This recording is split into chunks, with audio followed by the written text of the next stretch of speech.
আসসালামু আলাইকুম সুপ্রিয় নবম দশম শ্রেণীর শিক্ষার্থীরা, আমি মোহাম্মদ রবিউল ইসলাম, সহকারী শিক্ষক বাংলা, মুসলিম বিজয় ইসুমল স্কুল অ্যান্ড কলেজ থেকে অনলাইন ক্লাসে তোমাদের স্বাগত জানাচ্ছি। সুপ্রিয় শিক্ষার্থীবৃন্দ, আজকে বাংলা সাহিত্যের গদ্যাংশ থেকে কাজী মোতাহার হোসেন চৌধুরীর উল্লেখযোগ্য একটি প্রবন্ধ, সেটি হচ্ছে শিক্ষা ও মনুষ্যত্ব নিয়ে আমরা আজকে কথা বলবো। তো প্রিয় শিক্ষার্থীরা, শিক্ষা ও মনুষ্যত্ব এই প্রবন্ধটি আলোচনা করার পূর্বেই আমরা বাংলা সাহিত্যের খ্যাতনামা প্রাবন্ধিক মোতাহার হোসেন চৌধুরীর সম্পর্কে আমরা আগে জেনে নেব। তো সুপ্রিয় শিক্ষার্থীবৃন্দ, চলো তাহলে আমরা যাই আমাদের প্রাবন্ধিক মোতাহার হোসেন চৌধুরী সম্পর্কে জানার চেষ্টা করি। প্রিয় শিক্ষার্থীরা, তোমরা একটু বোর্ডের দিকে লক্ষ্য করো। প্রথমে এখানে লেখা আছে লেখক পরিচিতি। মোতাহার হোসেন চৌধুরী 1903 সালে কুমিল্লায় জন্মগ্রহণ করেন। প্রিয় শিক্ষার্থীরা, তার দ্বিতীয় প্রশ্নটি দেখো যে তার পৈতৃক নিবাস নোয়াখালী জেলার কাঞ্চনপুর গ্রামে। মূলত তোমাদের জ্ঞানমূলক বা বিভিন্ন বহু নির্বাচনী পরীক্ষায় কিন্তু এই প্রশ্নটি আসে, সুতরাং তোমাদের একটু মনে রাখতে হবে। তিনি জন্মগ্রহণ করেছিলেন কুমিল্লায়, কিন্তু তার পৈতৃক মানে তার পিতার বাড়ি নিবাস ছিল কোথায়? নোয়াখালী জেলার কাঞ্চনপুর গ্রামে। তো প্রিয় শিক্ষার্থীরা, আমরা কুমিল্লায় জন্মগ্রহণ সেটি তার মাথুরালয় হতে পারে, আমরা সেদিকে আজকে যাচ্ছি না অবশ্যই। তারপরে দেখো, ঢাকা থেকে প্রকাশিত শিক্ষা পত্রিকার সঙ্গে তিনি যুক্ত ছিলেন। প্রিয় শিক্ষার্থীরা, প্রত্যেকটা প্রাবন্ধিক কিছু না কিছু পত্রিকার সঙ্গে যুক্ত থাকে। মোতাহার হোসেন চৌধুরী ঠিক তেমনই একটি পত্রিকার সঙ্গে যুক্ত ছিলেন, যেটা ঢাকা থেকে প্রকাশিত হতো। সেই পত্রিকার নাম হচ্ছে শিক্ষা। এটিও জ্ঞানমূলক প্রশ্ন হিসেবে তোমাদের পরীক্ষায় আসে, তোমাদের অবশ্যই এটি মনে রাখতে হবে।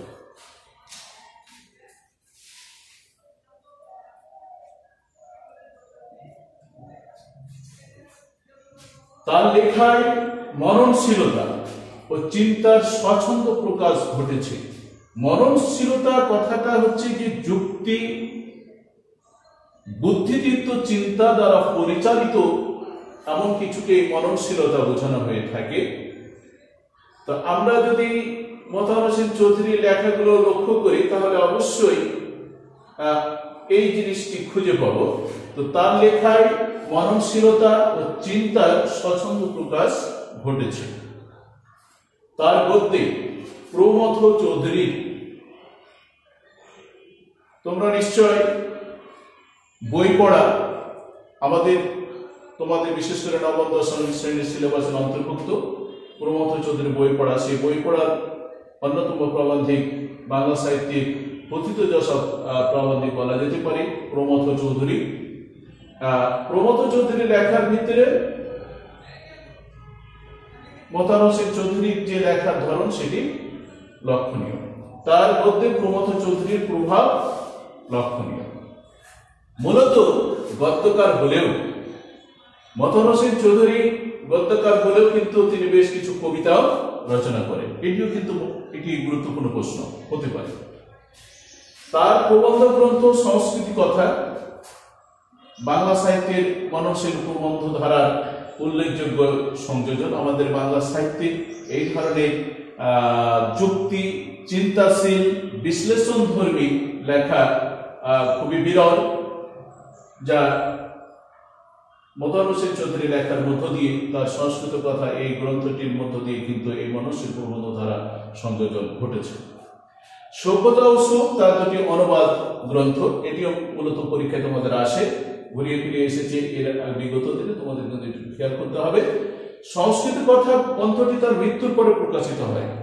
আমাদের এই প্রথিতযশা খ্যাতনামা প্রাবন্ধিক মোতাহার হোসেন চৌধুরী মাত্র 53 বছর বয়সে পরলোক গমন করেন। এই যে সংস্কৃত কথা প্রবন্ধটি তার মৃত্যুর পরে প্রকাশিত হয়েছিল। তিনি তার জীবন দশায় সেটি প্রকাশ হয়নি, তার মৃত্যুর পরে সেটি প্রকাশিত হয়েছিল। 1956 সালে তিনি মৃত্যুবরণ করেন।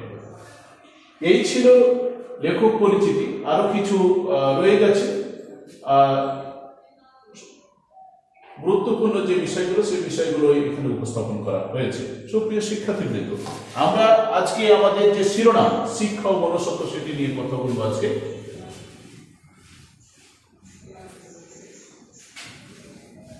তো প্রিয় শিক্ষার্থীরা, এই যে প্রবন্ধটি নিয়ে আমরা আজকে কথা বলছি,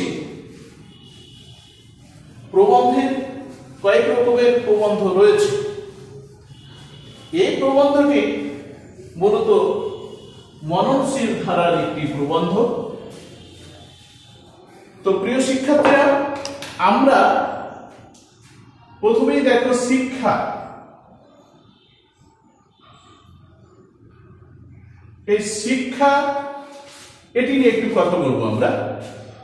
শিক্ষাটা কি, আসলে শিক্ষা কি? এই যদি প্রশ্ন হয় যে শিক্ষা কি, আমরা শিরোনামের প্রশ্ন উত্তর যদি না বুঝে থাকি তাহলে কিন্তু হবে না।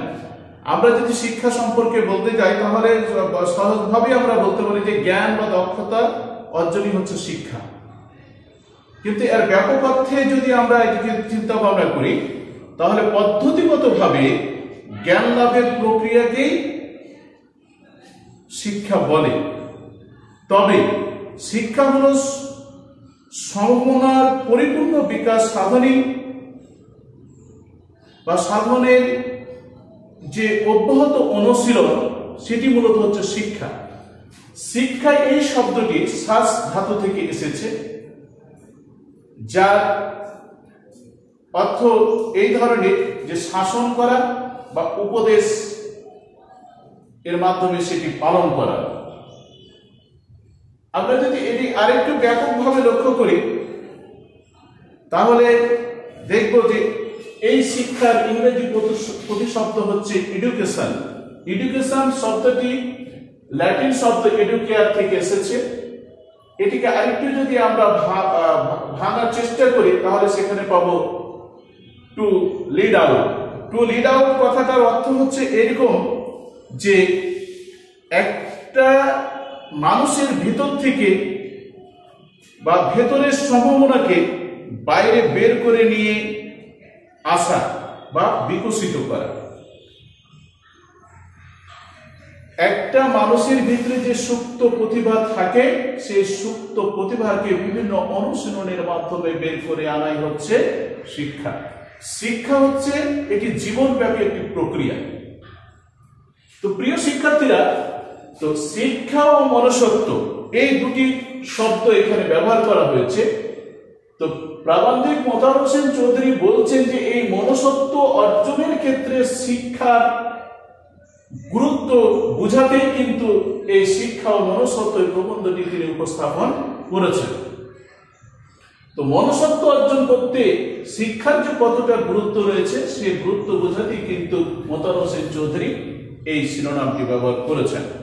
তো প্রিয় শিক্ষার্থীরা, আমি আবারও বলে নিচ্ছি, শিক্ষা ও মনুষ্যত্ব এই প্রবন্ধটি মূলত একটি মননশীল ধারার প্রবন্ধ। প্রশ্ন আসতে পারে তোমাদের যে শিক্ষা ও মনুষ্যত্ব প্রবন্ধটি কোন ধারার প্রবন্ধ? এটি একটি মননশীল ধারার প্রবন্ধ। বাংলা সাহিত্যে এটি একটি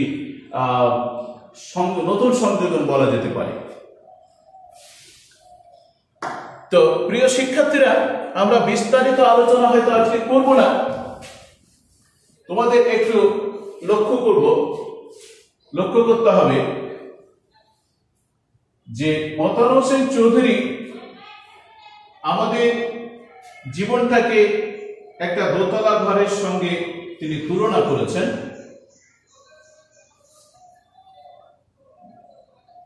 এই হচ্ছে একটা মানুষের জীবনে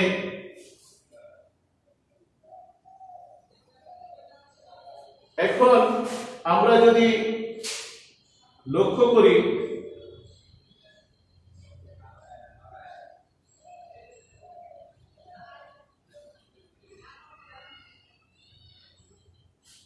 এটি হচ্ছে একটা সিঁড়ি ধরে নিতে পারি আমরা।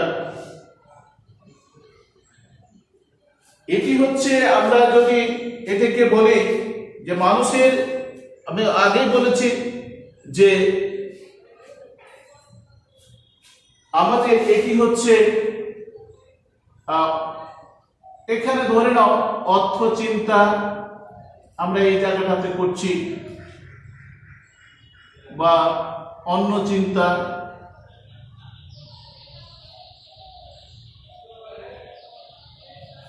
আর এখানে হচ্ছে তোমার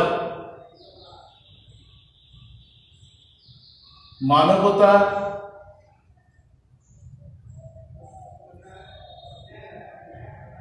বা মনুষ্যত্ব,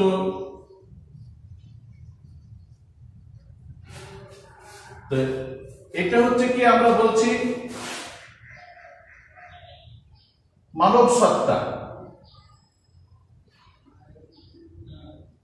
আর এই হচ্ছে জীব সত্তা।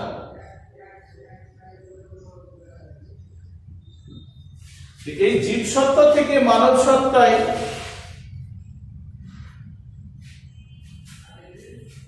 জীব সত্তা থেকে মানব সত্তায় উত্তরণের যে বিষয়টি লেখক বোঝাতে চাইছেন সেটি হচ্ছে মূলত শিক্ষা।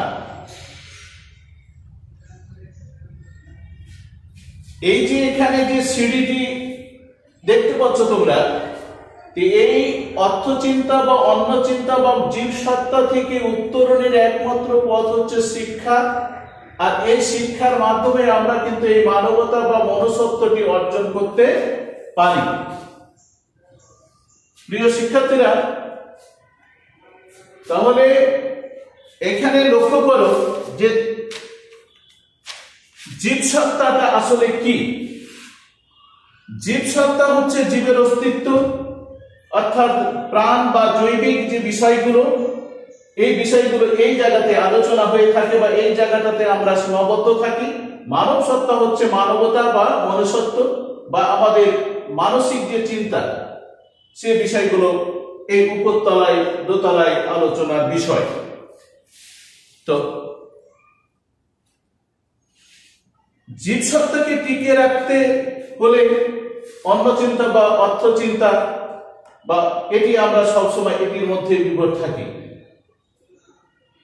তো লেখক বোঝাতে চাইছেন যে আমাদের মনুষ্যত্ব অর্জন করতে গেলে অন্য চিন্তা ও অর্থ চিন্তার বিকাশ ঘটিয়ে তাহলে কিন্তু মনুষ্যত্ব বা মানবতা অর্জন করা সম্ভব, আর সেটি পারে একমাত্র শিক্ষা। আবার মোতাহার হোসেন চৌধুরী বোঝাতে চাইছেন যে অন্য চিন্তা বা অর্থ চিন্তা থেকে মুক্ত হয়েও প্রকৃত শিক্ষা যদি আমরা অর্জন করতে না পারি তাহলে এই মনুষ্যত্ব অর্জন পুরোপুরি অর্জন করা সম্ভব নয়। কিন্তু লেখক এও বোঝাতে চাইছেন যে যদি আমরা শিক্ষার মাধ্যমে আমাদের এই মনুষ্যত্ব অর্জন করতে পারি, মনুষ্যত্ব অর্জনের মাধ্যমে আমরা জীব সত্তা অর্থাৎ অন্য চিন্তা এবং অর্থ চিন্তাকেও আমরা সফলভাবে অর্জন করতে সক্ষম হব। তো প্রিয় শিক্ষার্থীরা, আজকে বিস্তারিত আলোচনা নয়, সংক্ষিপ্ত আলোচনা করে শেষ করব। তো এই যে আমাদের প্রাতিষ্ঠানিক শিক্ষা এবং প্রকৃত শিক্ষা, তো প্রাতিষ্ঠানিক শিক্ষার মাধ্যমে আমরা জ্ঞান এবং সার্টিফিকেট অর্জন করে থাকি, আর প্রকৃত শিক্ষার মাধ্যমে আমরা মানবিক দিকটা আমাদের জাগ্রত হয়। তো এই মানবিক দিকটি জাগ্রত হওয়ার মধ্য দিয়ে যেটি যে মানবিক দিকটি জাগ্রত হয় সেটি কিন্তু আছে জ্ঞানের মধ্য দিয়ে। তো জ্ঞান এবং মানবিক দিক একে অন্যের পরিপূরক। তো সুতরাং আমরা যদি প্রকৃত জ্ঞান অর্জন করতে পারি তাহলে আমাদের অর্থ চিন্তা অন্য চিন্তা থেকে আমরা মুক্তি লাভ করব, আর এই মুক্তি লাভের মধ্য দিয়ে কিন্তু আমরা আমাদের প্রকৃত কাঙ্ক্ষিত লক্ষ্যে পৌঁছতে সক্ষম হব। তো প্রিয় শিক্ষার্থীরা, আজকে শুধু এটুকুই বলবো, তোমাদের জন্য একটি প্রশ্ন যে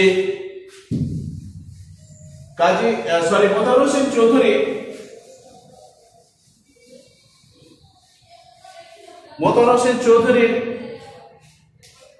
তোমাদের বাড়ির কাজ একটু লিখে নিতে পারো। মোতাহার হোসেন চৌধুরীর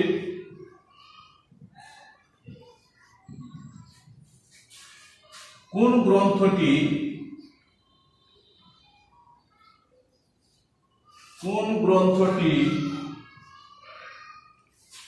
মতার হোসেন চৌধুরীর কোন গ্রন্থটি তার মৃত্যুর পর প্রকাশিত হয়?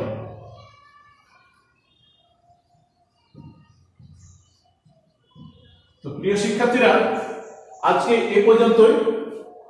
আশা করি তোমরা এই প্রশ্নের উত্তর হয়ে গেছে তোমাদের নিশ্চয়। আগামী ক্লাসে আবার শিক্ষা মনসত্ব প্রবন্ধ নিয়ে আমরা কথা বলবো।